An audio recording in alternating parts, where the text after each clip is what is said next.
Michael Waller apresenta uma significativa amostra dos vinhos produzidos no Brasil, rótulos que comprovam o elevado nível de qualidade desta indústria. Waller realizou dezenas de entrevistas, degustou centenas de rótulos e percorreu milhares de quilômetros para visitar produtores que serviram de base para a pesquisa. Michael também é autor dos livros Vinho do Novo Mundo, Conhecimento para Beber Melhor, e a gente falou com ele inclusive sobre esse livro tempo atrás, e ele é diretor executivo de uma empresa de softwares e tem uma grande paixão, os vinhos, por isso também é pesquisador da bebida. Michael, muito bom tê-lo aqui conosco mais uma vez, né? A gente falou, foi muito bacana daquela vez sobre o seu outro livro, agora um novo livro com 101 vinhos brasileiros. Eu queria, esse título já é instigante, porque muita gente tem a impressão de que vinhos bons são vinhos aqui na América do Sul, no Chile, na Argentina, em outros lugares, e o vinho brasileiro nem sempre, ou quase sempre, não é a primeira opção de muita gente, né? E você fez sobre os 101 vinhos brasileiros esse livro. O que te inspirou, de fato, a escrever esse livro? A gente pode dizer que a partir dele a gente desmistifica isso, Michael? Muito bom tê-lo aqui conosco. Bom dia, Feira. Bom dia, meus amigos. Prazer estar falando com vocês de novo sobre esse assunto. Ano passado, né, a gente falou sobre o vinho do Novo Mundo, né? E foi muito, muito interessante a repercussão sobre o livro anterior. E foi curioso notar que, mesmo falando de vinhos da América Latina, vinhos da África do Sul, Estados Unidos, Austrália, quase todas as pessoas, quando falavam sobre o livro, queriam saber a minha opinião sobre o vinho brasileiro. Apesar do vinho brasileiro ser um capítulo no meio de todo aquele livro, né? E aí eu fui observando que, peraí, a gente precisa falar então do vinho brasileiro especificamente, a gente precisa dar mais luz para produtores, falar mais dos diferentes estilos, das diferentes regiões. E veio a calhar no ano passado, né, por causa de vários movimentos, mas também por causa da pandemia, o consumo do brasileiro aumentou do vinho, né? O pessoal ficou em casa e bebeu mais vinho em casa. Isso foi muito interessante observar. A OIV, a Organização Internacional do Vinho, apontou que o consumo de vinho no Brasil aumentou 18% no ano de 2020. Então, tudo isso, né, vamos dizer assim, é a onda perfeita para o produtor nacional poder mostrar o produto, poder se valorizar na mesa do brasileiro, né? Então, foi dentro desse contexto aí que surgiu a ideia do 101 Vinhos Brasileiros. Foi uma pesquisa bem interessante, mais ou menos 6 meses, foi o segundo semestre de 2020, em que a minha ideia foi fazer uma curadoria, vamos dizer assim, né? Foi fazer uma grande seleção, separado por categoria, por estilos diferentes, para tentar atender todos os gostos e todos os bolsos e mostrar que a gente faz coisa boa em cada um desses segmentos, né? Vinho, espumante, vinho branco, vinho tinto, vinho doce. E esse foi o meu desafio aí, né? Tentar, num livro, trazer o que a gente faz de mais alta qualidade e que atenda os diferentes gostos de cada consumidor, né? Bom, Michael, eu falava aqui até na abertura desse nosso papo de que muita gente tem preconceito contra os vinhos brasileiros, né? Contra os vinhos brasileiros. Brasileiros que têm preconceitos com os vinhos brasileiros. Preferem adquirir vinhos do Chile, da Argentina. Aí 2 perguntas em uma. Há necessidade disso, de a gente exportar, entre aspas, vinho?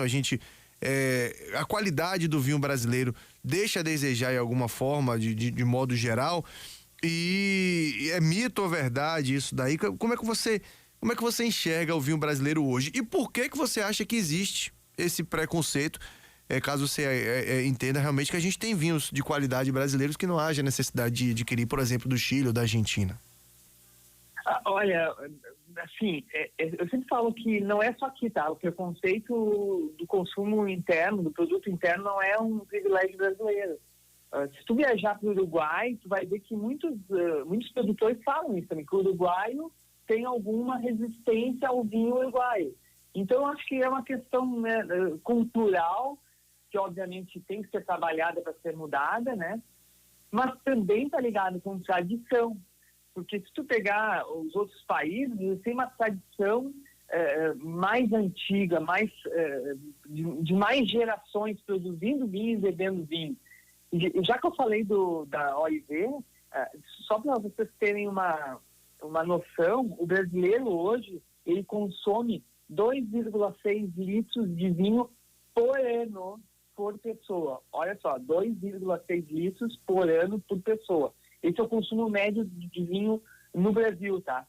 Em Portugal, se consome 51 litros de vinho por ano por pessoa. Na Itália, 46,6 litros de vinho por ano por pessoa. E na França, também 46 litros de vinho por pessoa. Então, tem um aspecto cultural que tem países que produzem e consomem há muito mais tempo vinho, né? Então, isso também é um aspecto que a gente tem que relevar, né? E eu acho que o terceiro ponto, que eu sempre, quando me pergunto sobre o preconceito do vinho brasileiro, eu sempre abordo, é que a nossa indústria, ela deu um salto de qualidade há cerca de 15 anos, 10, 15 anos, tá? Realmente a gente tinha uma indústria muito, muito rústica, os vinhos de qualidade ainda eram poucos rótulos. A nossa indústria moderna de vinho, ela se estabelece na Serra Gaúcha na década de 70, tá? Trazido por indústrias francesas e italianas. Então, a modernização da indústria, ela é muito recente, se for ver, ela é da década de 70. E ela começa a, vamos dizer, se espalhar mais, a se tornar mais comum, vinhos finos de alta qualidade, de 15 anos para cá. Então, acho que a gente tem que considerar isso. Por que há esse preconceito, né? Porque a gente começou a fazer vinho de alto nível, de vinho de qualidade há pouco tempo também. Então, as pessoas ainda precisam descobrir que, olha, estamos fazendo muita coisa boa por todo o Brasil. Então, acho que são esses três aspectos assim, que contribuem para esse preconceito, mas óbvio, que tanto a indústria é responsável, mas acho que o governo também é responsável em incentivar o consumo, incentivar a produção. E esse espaço aqui, por exemplo, que vocês estão me dando, é um tipo de apoio para mostrar que, olha, a indústria do Brasil de vinhos é outra, está fazendo grandes rótulos, e aos poucos a gente vai colocando isso na cabeça do consumidor. Eu digo assim, ó, não precisa não tomar vinho de fora. Não precisa excluir da mesa, excluir da adega o vinho importado. Não precisa. Mas inclua também opções brasileiras, né? Hoje, eu volto a repetir, hoje a gente tem opção para todos os gostos e todos os bolsos. Se eu quero tomar, não sei se... Aqui tá frio, tá? Não sei como é que tá aí. Quantos graus tá aí na Feira de Santana? Não, aqui a gente, frio pra gente é 20 e poucos graus. A gente tá com 27 agora, temperatura considerada amena pra gente aqui. Pra vocês deve ser um calor danado. Não, aqui tá 11 graus. Aqui então eu vou achar um bom tinto pra tomar. Mas aí tem um bom espumante pra tomar. Um espumante brasileiro, gelado. Não precisa tomar champanhe, não precisa tomar prosecco. Aí eu vou te dar N opções de espumante gelado pra tomar na piscina, pra tomar na praia. Então, é isso que eu friso, assim, tem opções nacionais para todos os momentos, todas as temperaturas, todos os gostos, todos os bolsos. Aproveitando essa questão até da temperatura que você trouxe aí, Marco, é algo que chama atenção também. Aqui aqui na Bahia a gente tem produção de vinho no Vale do São Francisco, sim, embora seja uma região que não é uma região de tão frio. As pessoas relacionam muito o vinho ao frio, a produção do vinho e o consumo dele ao frio. O consumo a gente até consegue entender um pouco, mas a produção, eu sou leigo nisso, né? E o leigo não consegue entender muito isso.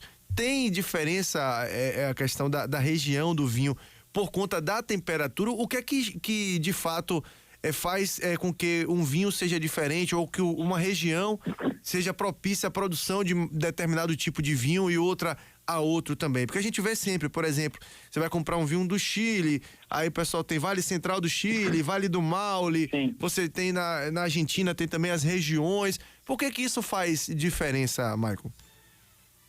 É interessante, muito boa a tua pergunta. A gente, quem estuda vinho, quem está um pouco mais próximo dessa área, tem um termo que a gente se refere, que é terroir. Terroir é todo esse conjunto de condições de uma determinada região para se plantar vinho. É o tipo de solo, é a incidência solar, é a temperatura média, é quanto de volume de chuvas tem em determinada época do ano. Então, o Brasil hoje, assim como o Chile, que tu bem mencionou, ele tem diversos terroirs.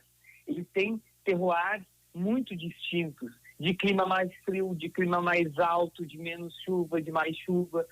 E a gente está engatinhando nessa pesquisa. Isso é muito importante a gente frisar, porque tu precisa entender o teu terroir, entender a região onde tu está, para fazer o melhor vinho.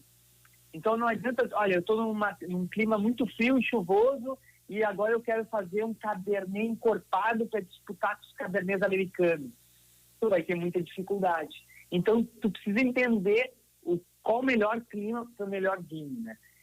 Tu falou do Vale, né? Do Vale de vocês, Vale Paraíba.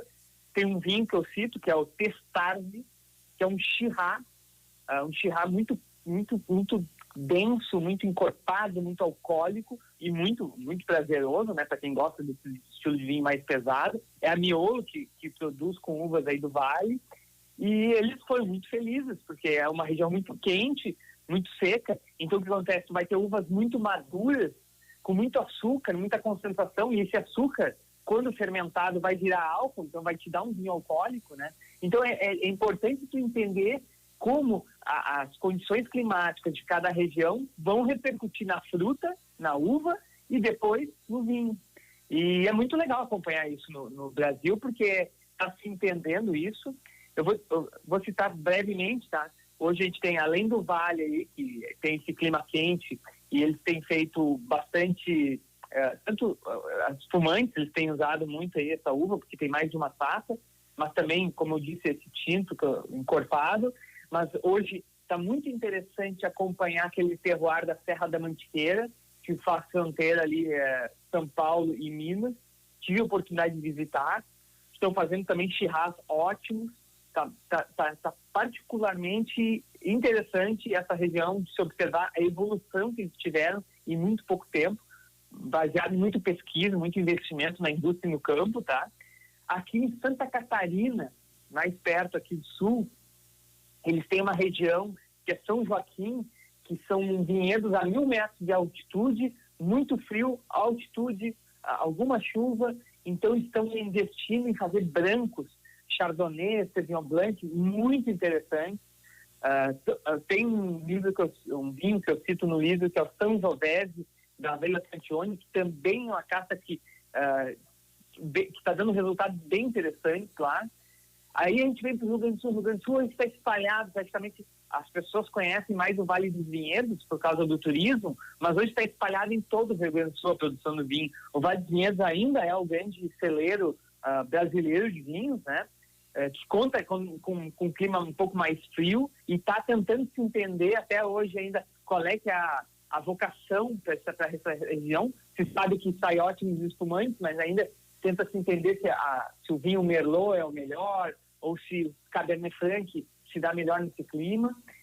E na campanha gaúcha está despontando já há alguns anos, porque também tem um clima, não tem tanta altitude, mas tem um clima muito seco, de pouca chuva, de muito calor, está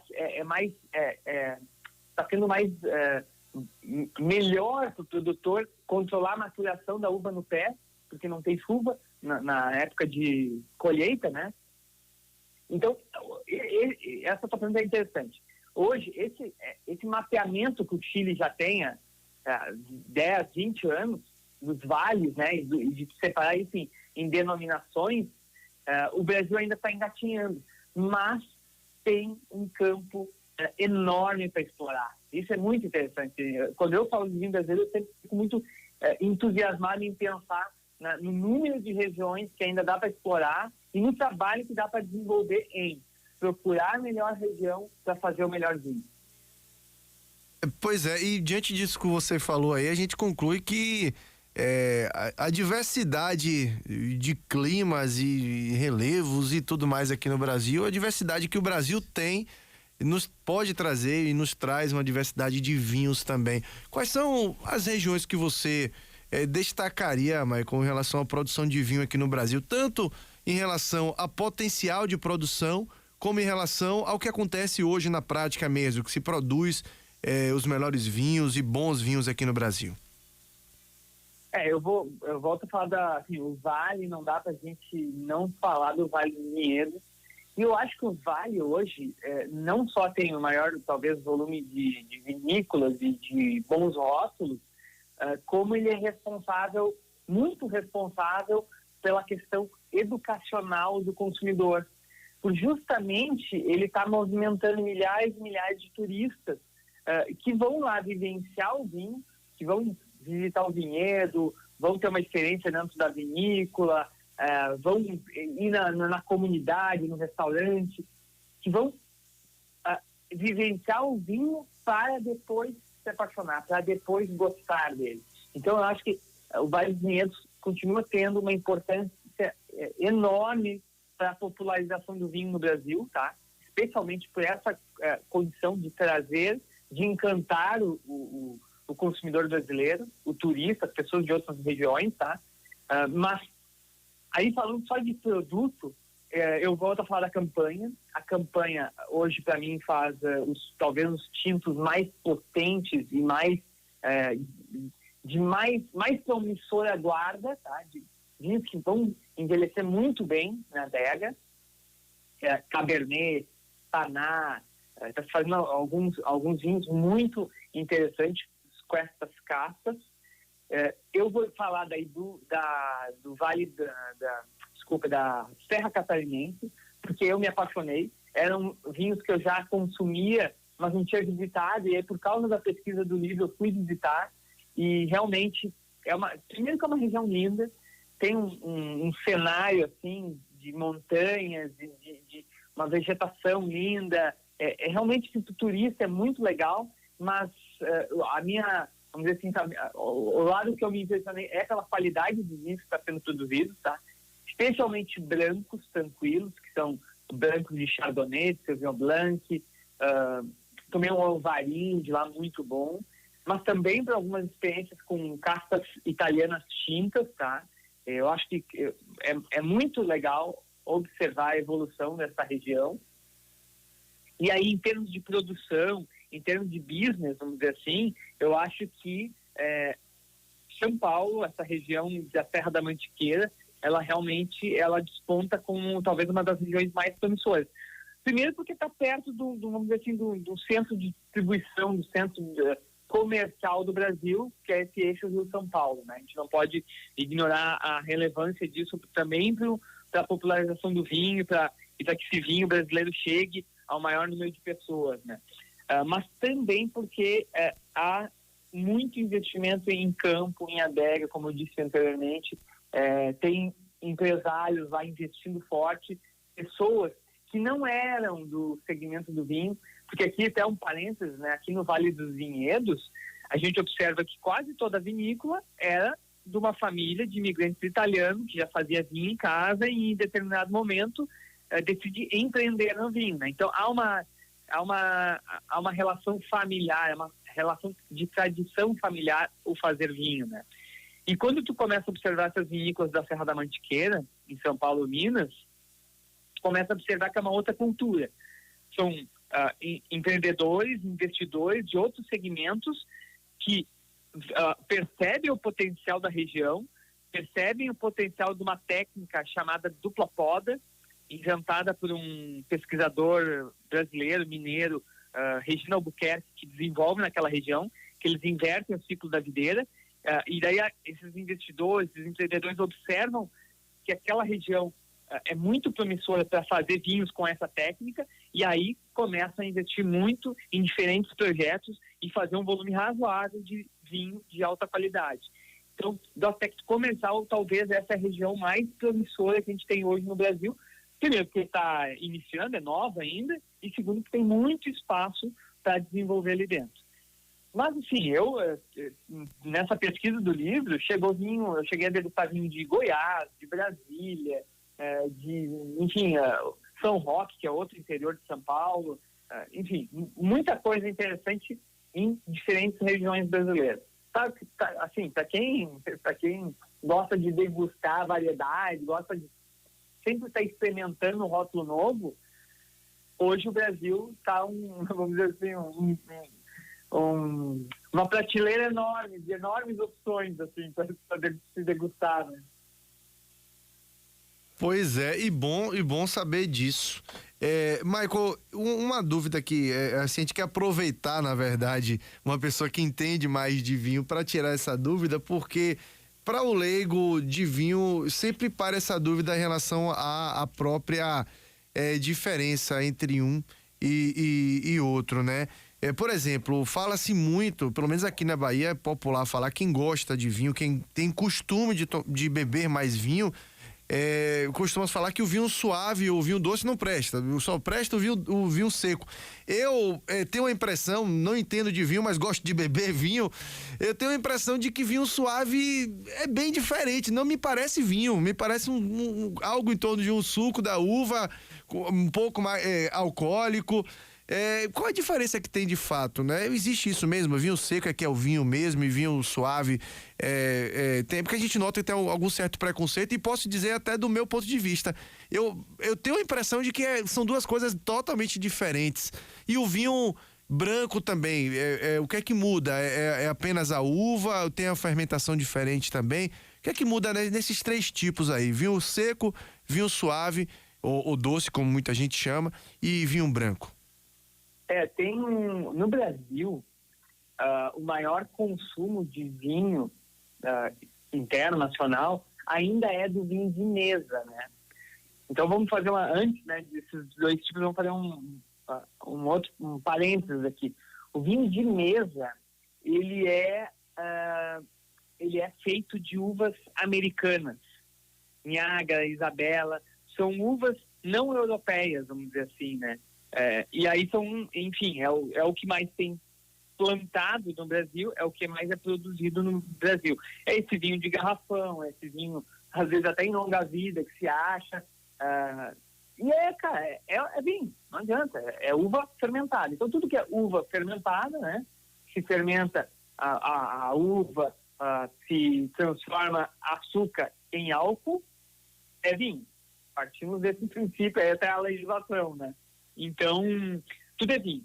É um vinho mais simples, obviamente. É um vinho para refrescar, é um vinho para matar sede. Obviamente, alcoolizar um pouco também, né? Então, causar um relaxamento também, né? Aí, tu tem os vinhos suaves, que também tem vinho suave de uva americana ou uva europeia. E aí também, partimos do mesmo princípio, que é uva fermentada, né? Então, também temos que chamar de vinho. Só que em tese, sim, são vinhos mais simples, né? Eu acho que eles são importantes, tá? Para um país que quer popularizar o consumo do vinho. Eles são produtos muito importantes, porque movimenta a economia, dá emprego para a família, movimenta, enfim, N agentes de uma cadeia produtora, né, do vinho. Acho que é importante, é muito importante. Só que, de fato, os vinhos chamados de uvas vitiviníferas, as uvas europeias, que a gente chama daí então de vinho fino, que hoje na legislação seriam os vinhos finos, né?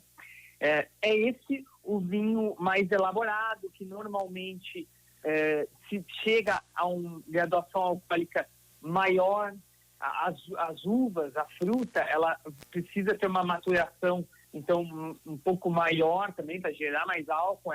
É um outro tipo de manejo no campo dessa fruta, né? Para poder na adega fazer esse vinho tinto.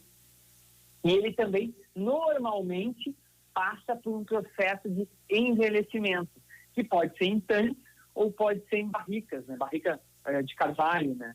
Ou outros tipos de madeira, né? Então, de fato, o vinho fino, ele tem um processo um pouco mais prolongado, ele é um cuidado diferente da uva no campo, ele tem esse cuidado diferente, ele vai ter maior valor agregado, isso é importante a gente falar, é normal, porque tem mais trabalho envolvido, tem uma seleção maior das uvas, e são os vinhos que ganham mais reconhecimento no mercado internacional dos vinhos. Então, se um país quer ser reconhecido como um grande produtor de vinho, um produtor nobre de vinho, ele vai ter que fazer grandes vinhos finos, grandes vinhos secos, grandes vinhos de Merlot, de Cabernet, de Canac, são essas castas europeias, né? Então isso é importante. Por lei, tudo é vinho, mas são produtos muito diferentes, com certeza. Tu está completo, tu está cheio de razão ao afirmar que são produtos muito diferentes. São produtos ruins? Não, de forma nenhuma. Cada um tem uma proposta diferente, né? O vinho de mesa, o vinho suave, na maioria das vezes ele é a porta de entrada desse consumidor que vai tomar um tinto fino seco, um tinto mais encorpado, um tinto mais complexo, né? Eu gosto sempre de falar isso, que, cara, os produtos eles têm que conviver, né? A gente tem que dar espaço para todos os produtos. O meu livro, 101 Vinhos Brasileiros, o foco são os finos secos, tá? Eu tenho alguns licorosos, que é de sobremesa, mas são, na plenitude, são vinhos feitos de uvas de origem europeia. Eu tenho, dentro dos 101 Vinhos Brasileiros, como eu já falei, eu separo por segmentos, tem um segmento que são os vinhos econômicos. Então eu trago 5 rótulos de vinhos que custam até R$50. Primeiro, para mostrar que a gente consegue fazer produtos de qualidade até num preço mais acessível e que tem muita coisa interessante para a gente tomar gastando menos, né? Então, eu acho que esse que é o contexto. A gente tem que dar espaço para todos, mas tendo ciência que sim, se o Brasil quer ganhar um posto internacional como um produtor respeitado, ele vai ter que fazer bons vinhos vindos dessa uva europeia, os vinhos secos, né? Só para fechar a minha explanação, é interessante a gente notar que o brasileiro tem um paladar muito doce, né? A gente consome muito açúcar, refrigerante, enfim, e isso também, vamos dizer assim, de alguma forma leva o consumidor a tomar os vinhos suaves, né? Justamente por ter essa doçura, ter mais a graduação, ter menos álcool e mais açúcar, né? Então esse é um aspecto importante. De novo, a gente vai falar de aspectos culturais, né? Pois é, sem dúvida alguma, isso deve ter uma influência muito grande. É interessante isso que você falou, de ser uma porta de entrada também, o próprio vinho suave. A gente nota que muitas vezes isso acontece mesmo na prática, né? A pessoa começa tomando vinho suave, vai refinando o gosto pelo vinho, vai conhecendo um pouco mais e daqui a pouco não toma outro vinho sem ser do tipo seco. Exato. É o do tipo fino. Michael Waller, muito bom tê-lo aqui conosco. Sempre que a gente fala contigo, a gente falou no ano passado, falamos agora, é extremamente enriquecedor, porque é um assunto instigante. A gente ficaria o programa todo falando de vinho. Eu até comentei com a produção aqui. Poxa, esse papo dá vontade de tomar um vinho e são 7h45 da manhã ainda. Mas dá vontade, porque vinho é algo realmente que além de ser muito saboroso, de ser muito gostoso, nos remete a bons momentos, né? Nos remete a amigos, a família, nos remete a bom papo, um bom papo regado a um bom vinho, e tudo isso é algo que faz parte dos momentos de relaxamento, de descontração das pessoas. Muito bom tê-lo aqui conosco, parabéns pelo livro, e espero que a gente volte a se falar mais vezes aí, porque falar de vinho é bom demais. Olha, eu tenho que agradecer o espaço, cada espaço para falar de vinho, para falar do livro. A gente está falando de cultura, vocês estão de parabéns por apoiar a cultura, não só do vinho, mas do livro também brasileiro. Eu fico muito feliz cada vez que eu participo com vocês, de falar com o pessoal de Feira de Santana, da Bahia. Ana Paula tem meu contato, quando quiser, está sempre disponível para participar, tá? Tu falou que dá vontade de falar a manhã inteira, e se tu me deixasse, eu falaria a manhã inteira, né? Então, eu só quero para finalizar deixar o site, né?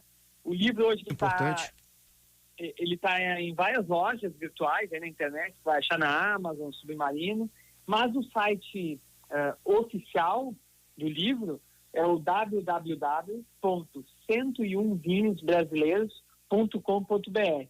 Então é numeral, né? 101 vinhosbrasileiros.com.br. Daí compra, chega em poucos dias, compra. Tu falaste que dos bons momentos, né? E eu me lembrei que volta e meia, quando alguém me pede dedicatória no livro, eu costumo escrever que os melhores vinhos são aqueles compartilhados com os melhores amigos, né? Então, com certeza, tem o aspecto técnico, tem o aspecto de pesquisa, o livro, mas em todas as dicas, as indicações que eu faço de rótulos, eu sempre conto uma história de como foi a degustação do vinho, de como é que estava, se era uma viagem, se era entre amigos, se era um jantar. Então, o livro tem esse viés também, de trazer um pouco de crônica, de trazer um pouco de vivência e de inspirar as pessoas a ter momentos prazerosos com o vinho. Não precisa estudar vinho para gostar de vinho. Precisa estar disposto a tomar vinho ao lado das pessoas que tu gosta. Valeu, Maicon. Um forte abraço para você e um excelente final de semana, viu? Muito obrigado. Foi um papo muito enriquecedor mesmo.